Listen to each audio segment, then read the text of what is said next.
Bien-aimés dans le Seigneur, amis de Jésus, fidèles internautes, partout où vous avez eu l'occasion de suivre encore pour la énième fois cette belle émission que nous avons mis en place pour vous. C'est la SAGEF, c'est la grande équipe qui est là pour vous parler de l'amour du prochain.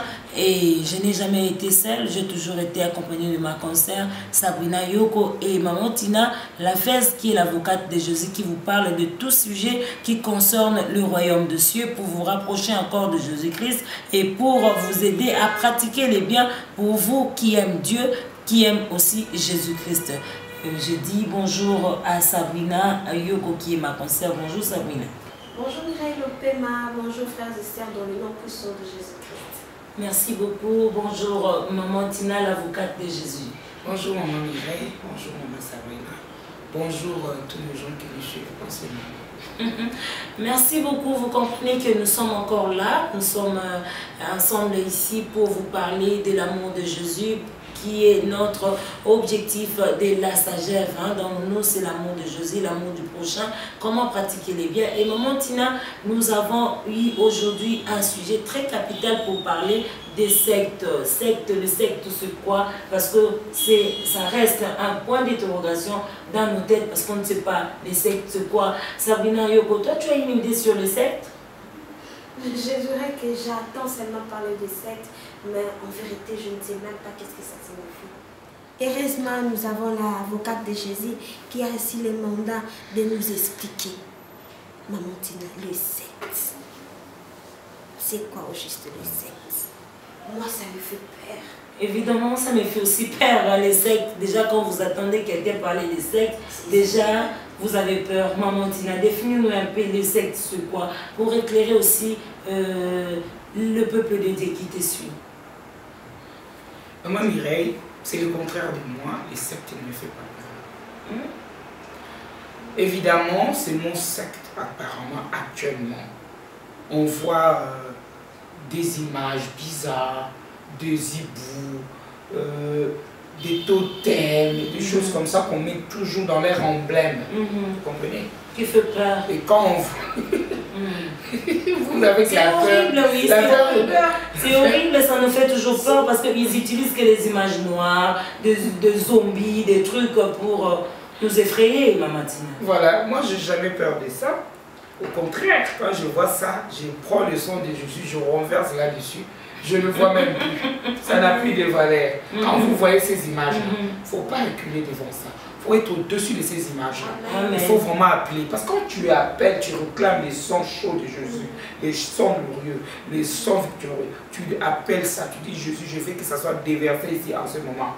Que ça vienne effacer ces écriteaux. Que ça vienne effacer ce de ça. Mais le sang va descendre, va tout effacer. Amen. Évidemment, vous avez posé la question, c'est quoi les sectes? Oui, Maman Tina. Les sectes, c'est des mouvements créés par l'homme. D'ailleurs, je vais vous montrer quelque chose qui va un peu ressembler et qui sera différent. Quand on était des enfants, quand on jouait, on avait des groupes, on se faisait des groupes. On appelle ces groupes-là, groupe d'éclairs, danseurs, groupe de ceci, machin. Mais c'est vraiment dans l'ordre de jeu. D'ailleurs, dans les équipes de foot, vous avez des groupes aussi. Tu vas dans les équipes de basket, de volleyball, c'est des groupes qu'on réunit pour faire ces jeux-là. Les sectes, c'est les groupes de gens réunis. Ils ont un but lucratif dedans. Comme nous, la SAGEF. Notre but lucratif, c'est quoi? C'est l'amour du prochain. Merci. Et ils ont leur but lucratif. Évidemment, dans ces mouvements, il faut qu'il y ait un fondateur. Oui. Comme la SAGEF, c'est moi qui ai mis ça en point. Oui. Et j'ai appelé les adhérents, ils sont venus. Ça fait une association de gens qui font du bien pour plaire à Jésus. Oui. Et les sectes, c'est pareil. Il y aura une personne qui aura l'idée, qui va créer ça. Il faut savoir qu'il y a plusieurs formes de sectes. Il y a des sectes sans effet, sans sens. Ils se disent qu'on est en secte, on a fait nous arrêter, on a fait nos lois, on reste là, on ne peut pas bouger. Mais il y a des sectes qui sont en mouvement, qui font des choses grandioses, que vous voyez même dans les sites internet. Tu vas voir le son, quelqu'un qui danse dans le son, un feu à côté, un gros bois qui vient l'envelopper. Ça, c'est des sectes qui sont en mouvement, qui sont en action. Parce qu'ils ont des buts précis. Soit ils cherchent le succès, soit ils cherchent l'argent, soit ils cherchent le renommée. Donc, ils ne font pas ça pour rien, pas pour rien. Ils font pour gagner quelque chose. Comme ton maman Mireille, les émissions passées, on a parlé de l'enlèvement. Oui. Tu as décidé de faire le bien, de pratiquer les choses qu'on fait dans la sagesse pour que Jésus vienne t'enlever au lieu que tu meurs. Et c'est pareil. Ils sont regroupés pour faire des choses. En un but. Parce que souvent, c'est des choses qu'ils veulent atteindre. Et ils respectent tout ce qui est dedans. Je crois pour bien comprendre, on va définir d'abord le mot secte. Oui, maman Tina. Je vous ai expliqué un groupe de gens qui font des choses comme c'est. La définition, c'est ce qui est important. C'est pourquoi ce qui me fait mal, si on a choisi ces sujets, parce que on a pas mal aussi de choses qu'on dit église, qui ont tendance à être le secte. Oui. Parce qu'on a pris ce sujet parce qu'il y a quand même des églises qui tendent au secte. Qu'on ne peut pas citer le nom, mais quand vous sentez vous-même, vous êtes concerné, vous allez comprendre si vous êtes à l'église ou vous êtes dans un secte. Parce qu'on a parlé de secte globale qui ne parle même pas d'église. Des mouvements de gens qui font des choses grandioses, qui font des choses même, quand tu vois, tu tombes. Tu vois seulement, tu tombes. Là, on peut dire des choses diaboliques un peu. Mais ce qui est triste, on trouve ces petits mouvements qui rentrent un peu dans l'église. On dira ça, c'est l'église. Mais au fond, si on fait la dénomination de cette histoire, ça ne reflète rien de l'église, ça reflète plutôt la secte. C'est pourquoi il faut définir qu'est-ce que c'est le secte. Le secte, oui, maman Tina. Comme ça, on va savoir où on se place dans cette histoire. Le secte, c'est un groupe de gens. Dedans, il y a un chef suprême qui doit faire de loi. Vous savez, la justice chez nous au Congo comme en Europe, il y a des lois établies. Il y a des articles même. L'article 10 te dit ça, l'article 11 te dit ça. Évidemment, dans les sectes, c'est comme ça. Vous n'avez même pas droit à des rappels. Ce qui a été dit, ce qui a été écrit, vous devez le respecter à la lettre. Vraiment. Moindre mouvement, vous êtes... Si vous respectez, vous êtes dedans. Si vous ne respectez pas, vous êtes dehors. Est-ce que vous comprenez? Oui, maman. Mais tout ça, là, ça a été écrit par Jésus, par un homme charnel comme toi. Non, un homme charnel comme vous. C'est pourquoi on ne dira pas le christianisme, il y a le secte dedans. Parce qu'on est en train de suivre le modèle. Notre modèle, c'est Jésus-Christ. Malheureusement, le secte, c'est ce qui est imposé. D'ailleurs, généralement, rare qu'on trouve ces affaires dans la Bible. On va trouver des choses, même des fois, c'est pas ce qu'on a dit dans la Bible, mais ils ont transformé. Oui, vraiment.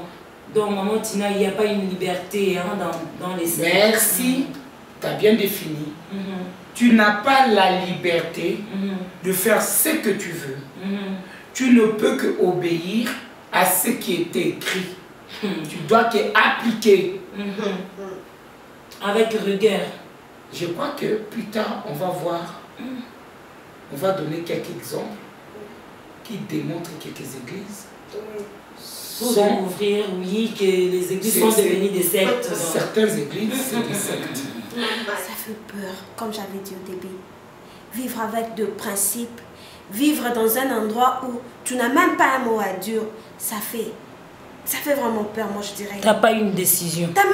Tu ne sais même pas quoi faire, quoi dire. En fait, moi j'attendais seulement les gens dire secte, mais maman Tina, je suis vraiment effrayée. Ça m'a fait trop peur, les sectes. Les sectes, maman Tina. Maman Tina, définis-nous un peu et puis parle-nous encore plus de sectes, maman Tina. Parce que déjà nous entendons vers la fin de notre émission. Mais maman Mireille, je crois que je vous ai donné la définition du secte. Groupe de gens où dedans, il y a un chef suprême qui a défini les lois et vous devez exécuter. Mais aujourd'hui, notre sujet, ce n'est pas de voir ces sectes-là. Mais on est en train de voir, il y a quelques églises qui ressemblent aux sectes. Ils se sont même transformés en sectes. Non, qui se ressemblent, je peux dire. Parce qu'il parle de Jésus dedans. Mais il y a des rapprochements de sectes dans leur église. Je vais prendre l'exemple, par exemple, quand un matin le pasteur se réveille, il dit à l'assemblée, nous devons tous jeûner. Tout le monde doit jeûner. Si vous regardez ces caractères, ça ressemble un peu aux sectes. Pourquoi? Il y a une soeur ou un frère qui a eu la malaria ou a eu la typhoïde. Il est sous traitement des antibiotiques forts. Et ces antibiotiques, ce n'est pas nous. C'est l'ordonnance qui est écrite, il faut manger. On ne peut pas les prendre en jarre. Il y a beaucoup de médicaments, on te dit, il ne faut pas prendre en jarre. Mais les pasteurs te disent, tu ne dois pas manger. Évidemment, le frère s'y porte, vient à l'église, et il tombe sous le paume à l'église. Parce qu'il n'a plus eu la force. Ça, c'est un élément de secte. Là, on commence à chasser les démons. Cependant, les pasteurs pouvaient prêcher aux gens. Les jeûnes et prières fait que Dieu nous écoute mieux. Le jour que tu as besoin d'offrir cette journée à Dieu, choisis ton jour, fais comme tu veux. On lui a dit d'annoncer ce qui ouvre la porte. Mais lui commence à pratiquer ça chez les gens.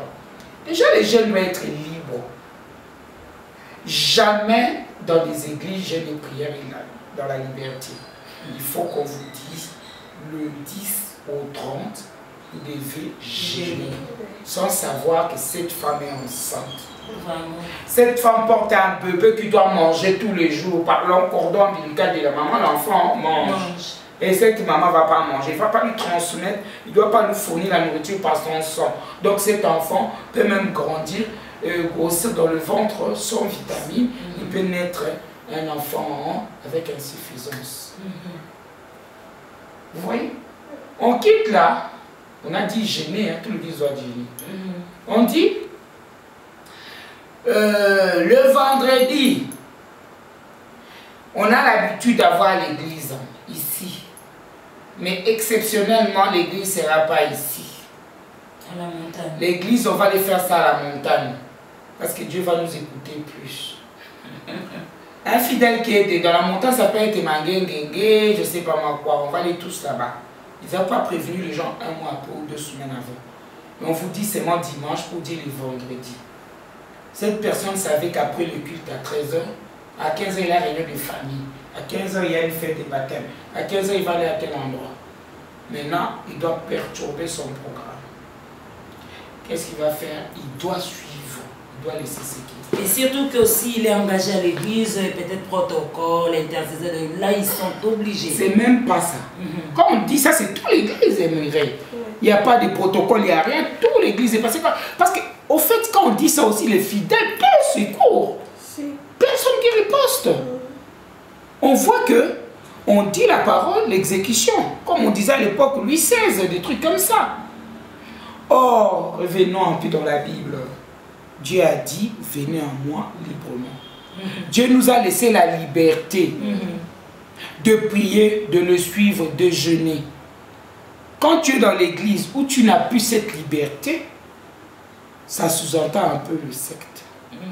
On va dire, cette église, moi le fondateur, j'ai dit qu'on ne doit pas mettre par exemple les bijoux. Nous avons les bijoux, on fait des missions de fantaisie, des bijoux. Évidemment, vous devez venir sans bijoux. Et je ne veux même pas qu'on mette des diffuseurs sur la tête. Vous devez laisser les cheveux naturels. Évidemment, les fidèles, parce que eux, ils voient que le pasteur, je ne sais pas comment donner le diminutif des pasteurs, donc c'est le représentant de Jésus. De Jésus, oui. Si c'est Jésus, s'il y a un autre nom, on ne sait pas. Parce qu'il n'y a pas seulement Jésus actuellement. Il y a d'autres noms qui sont venus intervenir. Alors le fidèle va faire quoi? Il va laisser. Il ne va pas s'habiller. Il ne va pas mettre des bijoux. Il ne va pas arranger ses cheveux. Il y en a d'autres qui vont plus loin de ne pas manger. Est-ce que tu sais que quand le mari n'est pas converti dans cette affaire, le mari commence à insister que tu redeviennes comme il t'a connu. Et quand tu n'exécutes pas, le mari des fois te quitte. Donc à ce moment, il y a brisure de ménage. Vraiment. Donc ça fait des enfants aux parents divorcés. Donc ça reflète de secte. Même dans le mariage, on demande, Jésus demande que les choses se fassent librement. Dans l'amitié, librement. Maman Mireille, maman Sabina, soit on doit commencer à numérer les gestes du secte dans nos églises actuellement. Vous allez conclure que ce n'est plus l'église, c'est transformé au secte. Vraiment. Par exemple, cette histoire, on va dire, tous les dimanches, tu dois amener l'offrande. Tous les dimanches, tu vas amener dîme. Évidemment, ça devait être librement. On retourne sur librement. Tu veux donner à Dieu librement, posément, comme tu as décidé, comme tu veux faire. Mais on te dit, il faut amener. Admettons, tu te réveilles un matin, tu te réveilles sans $1. Tu vas déjeuner d'aller à l'église comme ça, mais vide. Non, tu ne peux pas. Et tu fuis. Vous voyez les méfaits des sectes. Parce que les lois sont établies. Tu n'as qu'à exécuter. Quand tu ne peux pas exécuter, tu deviens mal à l'aise. Tu t'exclus toi-même avant. On te chasse. Est-ce qu'il y a la liberté encore? Non. Donc ma soeur, mon frère, regardez. Si votre église ressemble à ce qu'on appelle secte. Parce que Jésus lui-même a dit aux gens, je vous laisse la liberté. Même il a proposé aux gens, si vous voulez, vous me suivez. Il n'a pas dit quittez, obligé, venez. Les gens ont laissé ce qu'ils faisaient, ils l'ont suivi librement. Il n'a jamais obligé, parce qu'il n'était pas un secte. Dans le Christ, il ne peut pas avoir de secte. Vraiment. Et croyez-moi, même quand il a abandonné sa famille, il devait rester près de sa famille. On le cherchait partout, on ne le voyait pas. Librement, il est sorti de la famille pour aller prêcher la bonne nouvelle. Vraiment. Or, tu verras, des fois, dans l'église, quand tu veux même aller, parce que là-bas, c'est plus proche à chez toi, parce que tu n'as pas d'argent de transport, tu vas aller vraiment à côté de ta maison, on va te dire à l'église, tu n'as pas droit d'aller là-bas. Tu dois rester ici. Donc, or, là-bas aussi, on parle de Jésus. Ici aussi, on parle de Jésus.